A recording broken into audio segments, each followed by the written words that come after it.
Cebu City mopalit og kaugalingong antivenom isip pagpangandam sa pagtumaw sa mga banakon o king cobra. Ani ang report. Gimanduan ni Cebu City Mayor Mike Rama ang CCDRRMO, DVMF ug ang Cebu City Health sa pagpangandam sa pagpanggawas karon sa mga banakon o king cobra. Matod sa mayor nga mugahin ang syudad ug pondo alang sa pagpalit og antivenom nga maggamit og galing adunay mabiktima sa mga mananap nga venomous sama sa banakon.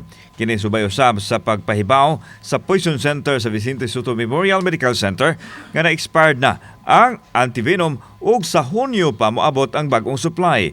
Boto sa masiguro sa mayor nga adunay pasilidad nga haom katipigan og galing makakuha og antivenom. Was telling Harold Alcontin that if it's not going to be addressed, it's going to be a big problem for quick response team. Naabot sa atensyon sa mayor nga adunay mga tao ilabi na ang mga mag-uuma sa bukirang barangay nga gibati og kahadlok sa cobra sighting. Kini mga mag-uuma gikan sa bukid nga nitumod sa ilang produkto at tubangan sa City Hall may padayag nga dili malikayan nga mahadlok sa banakon.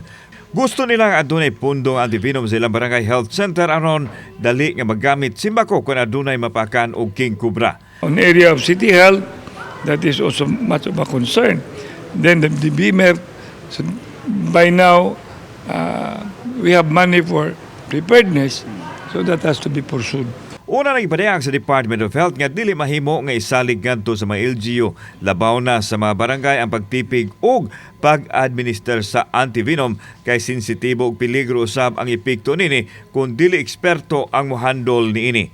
We are also increasing the awareness. Second, we are also in close coordination with our LGUs and health personnel that at the very least mag-wear of protective clothing if ever they go dito sa mga kasagutan dito. Subli may pahimangno ang mga health experts nga likayan kung mahimo ang mga bitin isip proactive measures apan kung mapaakan kinahanglan hugasan og limpyong tubig ug sabunan, dili higtan og hugot ang ibabang bahin sa pinakan, dili samaran ang pinakan ug dili supsupon ang venom.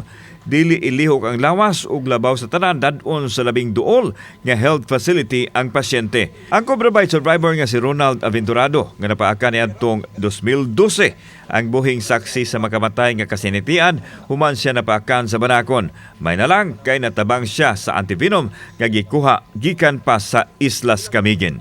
Dito ko sa City Health gida, wala man tay antivenom dire. Before ato pag ako sa City Health, giadto ko sa CMC. Pag ato na ko sa CMC, di naman ko, na-close naman akong mata to. Kauban si Clover Lumayag, ako si Alan Domingo. Balitag, Bisdak.